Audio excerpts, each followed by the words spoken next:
Episode 3 begins with Listen asking Wooju where his wife is. Wooju is getting a call from Mary, but he doesn't answer it. Just then, he spots Mary coming toward him. Mary also sees him. Wooju gestures for her to leave, but Mary assumes he's waving hello and waves back. When she notices the car, she realizes that Wooju was actually telling her to go away. She quietly walks off but accidentally drops her phone. Now, Mary hides nearby. Listen says he saw someone there, but Wooju brushes it off and suggests they go hang out instead, leading him away. Meanwhile, Myeon finds something in the car and tells her son that Wooju probably hasn't noticed it yet. Young-soo replies that it doesn't matter since the chairwoman will tell him anyway. Myeon insists that Wooju must not find out what they're doing. Mary's phone is still ringing. Her mom is calling, but she can't reach it. As she moves toward the road, she sees a car speeding her way and quickly hides. Myeon hears the phone ringing and asks her son if it's his, but he denies it. They find the phone on the road and Myeon steps out to check, but the call ends. She looks around and suddenly spots a dog shelter nearby. As she approaches, Mary, with her hair covering her face, comes out looking like a zombie. The two get terrified. Mary says, "That's my phone," grabs it, and walks away. Myeon wonders what's wrong with her, and Young-soo comments that everyone around here seems mentally unstable. Then a dog starts barking at them, and they both run off. That night, Wooju calls Mary and tells her he already told Listen she wasn't home. He asks where she had disappeared to. Mary remembers the shelter scene, smiles slightly, and says she just went somewhere.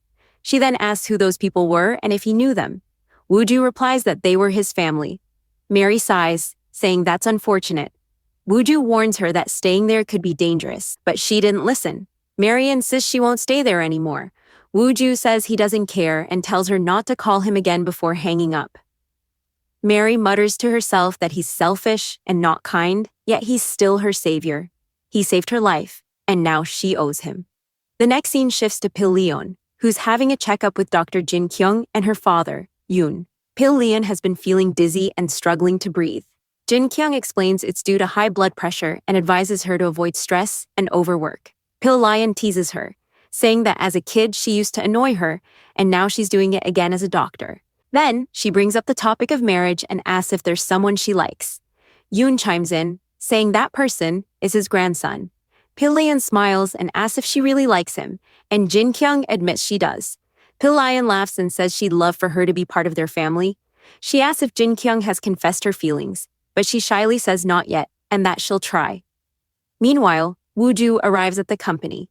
His employee, Sejong, spots him and brings him lunch. She clearly likes him and suggests they have dinner together next time. Her treat. Wooju agrees. Suddenly, Pyeon-sung, another man, notices Wooju and tries to hide, but Wooju calls out and says he needs to talk. They step outside and Wooju brings up the contract. Young-soo compliments him and asks how he managed to convince Mary to sign it. He suspects they must have known each other before and asks for a tip. Wooju simply replies that he can't say anything and tells him to ask her directly. In the next scene, Hanku is seen meeting with a company employee who informs him that their company has been collaborating with another firm, but it turns out that firm is being run by someone suspicious. Angu asks if he's told anyone else, and the man says no. Angu warns him to keep quiet and assures him he'll handle it. Later, Mary is looking for a place to stay. She contacts a realtor, but the rent is too expensive. She then calls her friend Gyeong, hoping to stay with her, but learns she's gone to the army and doesn't live there anymore. Gyeong offers to help if it's urgent, but Mary declines. As she walks, she notices two boys putting up a poster for a hotel. She approaches and decides to check it out. That night, she visits the hotel, speaks to the owner, pays, and goes up to her room. She spots a drunk man who stares at her for a moment before leaving. Nervously, she locks herself inside her room. The next morning, she's sleeping peacefully when her alarm goes off. It's already 9 a.m. She rushes to get ready and heads to a hospital to show her design samples to a doctor. As she leaves, she runs into Jin-kyung, who recognizes her. Jin-kyung says, "You're the same girl I helped before." They sit down to talk, and Jin-kyung asks what happened that day. Mary explains that she had a small accident and told Wooju she was fine, but he didn't believe her and insisted on bringing her to the hospital. He even paid the bill and dropped her home. Jin-kyung laughs, saying that Wooju always helps people, but he told her that Mary said some strange things, like asking him to be her husband. Mary gets flustered. wondering if he told her everything, and nervously says she was just joking. Jin Kyung smiles and says, "No need to be embarrassed. He tells me everything. We're very close." Mary cautiously asks if he said anything else, but Jin Kyung just laughs and doesn't answer. Later, Mary visits the bakery company where Woo-ju and his employees are working. She presents her packaging design proposal for sales, and everyone loves it. Woo-ju praises his employee for doing great work and invites her to join them for dinner. Mary reluctantly agrees. At the restaurant, everyone enjoys their meal. Sejong asks Woo-ju if he has a girlfriend, and he says no. Then she asks if he plans to get married, and he replies that it's not really necessary. The employees start joking about relationships, saying you should get an apartment before getting married. But one guy admits he can't afford it. Then another employee mentions that the department store is holding a prize giveaway. Everyone talking about a lucky draw. One of the employees says, "You should have joined it, Woo-ju. You could have won a town worth 5 million won." They mention that the winner has already been announced and decide to check who it is. Woo-ju and Mary exchange glances, a little nervous. They try to act normal as the man nearby checks the results. Woo-ju quickly lifts the menu to hide his face and tells Mary to pick something from it. Both of them secretly try to grab each other's phone to avoid being caught. The man reads the name of the winner, but it turns out to be fake. Still, he says the faces look familiar. Before he can say anything else, Woo-ju stuffs food into his mouth to distract him. Mary, a bit drunk, excuses herself and goes to the bathroom. One of the employees joins her and compliments her, saying she did great work and that her dress looks amazing. The employee then asks if she can handle the payment for dinner, and Mary nods. When she steps out, she hands over a few cards, but none of them have enough balance. Just then, Woo-ju comes over and pays the bill himself. Mary asks why he did that, and Woo-ju calmly says it's his responsibility since it's their work dinner. Later outside, Woo-ju talks to Mary and offers to drive her home. Mary agrees, but as she's about to leave, Woo-ju grabs her hand and says, "You're drunk. Let me drop you off safely." Mary hesitates but agrees, and they leave together in his car. One of the employees comments, "She shouldn't have gone with him. I was just about to collect money for the karaoke." In the car, Mary starts mumbling about what Jin Kyung asked her earlier. Woo-ju asks what she means, but she doesn't respond and starts to doze off. Woo-ju tries to wake her up and asks for her address, but she's already asleep. So he drives her back to her hotel. When they reach the 5th floor, Woo-ju helps her to her room and says, "You can open your door now. I'll leave." But then they realize Mary doesn't have her key. She must have left it at the restaurant. Woo-ju sighs and says, "We're already on the 5th floor. I'll go back down and get it." Mary offers to go with him, but he tells her to stay put. She falls asleep on the floor while waiting. A moment later, the hotel owner arrives, unlocks the door with his master key, and tells Woo-ju to bring the key later. Woo-ju carries Mary inside and lays her on the bed. As he looks around, he notices in the mirror that the owner is staring at Mary's feet. Woo-ju turns and says coldly, "Are you done? You can leave now." The owner nods and walks out. As Woo-ju heads out too, he notices the owner watching him and awkwardly waving goodbye. Woo-ju gets to his car, but suddenly remembers that Mary's wallet is still in the room. He calls her, and she picks up, but something feels off. Worried, he rushes back to the hotel. The owner is missing from the reception desk. Woo-ju sprints to the room and finds the door already open. Inside, the owner is sitting near Mary's feet. Without hesitation, Woo-ju punches him in the face. Mary wakes up startled and yells, "Why did you hit him? I just ordered noodles." "He spilled them on my feet, so he came with a first aid kit." Feeling embarrassed, Woo-ju apologizes. He asks, "You already had dinner at the restaurant, so why were you eating noodles again?" Mary replies, "I didn't really eat there. I thought I had to pay, so I barely touched my food. I was starving." Woo-ju tells her to stay at the hotel, but Mary says she doesn't have money. "Once I sell that town, I'll finally have cash," she explains. Her heels have hurt her feet, so Woo-ju kneels and gently applies ointment. Then he asks where she'll sleep tonight and if she has any relatives nearby.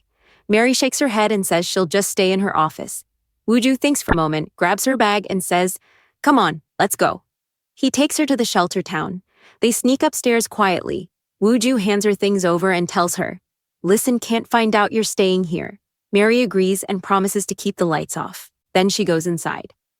Meanwhile, we see the same employee who had earlier discussed company corruption. Han-gu meets him and asks if he's heading home.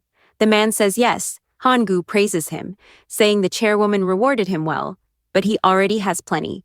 He hands the man a small bottle and tells him to take it. Hangu then gets into his car, drinks it, and drives off.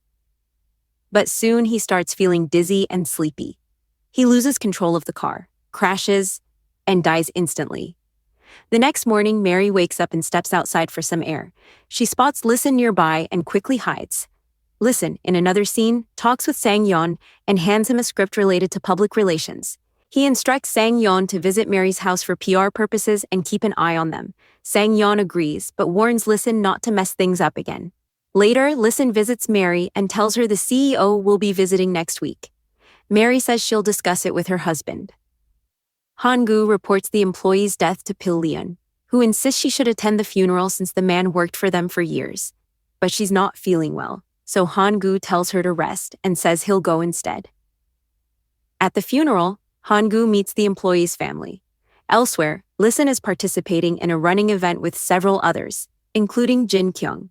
He remembers Sang-yeon's warning that if he makes another mistake, everything given to him will be taken back. Furious and stressed, Listen starts running faster, overtaking everyone. Jin Kyung notices his frustration.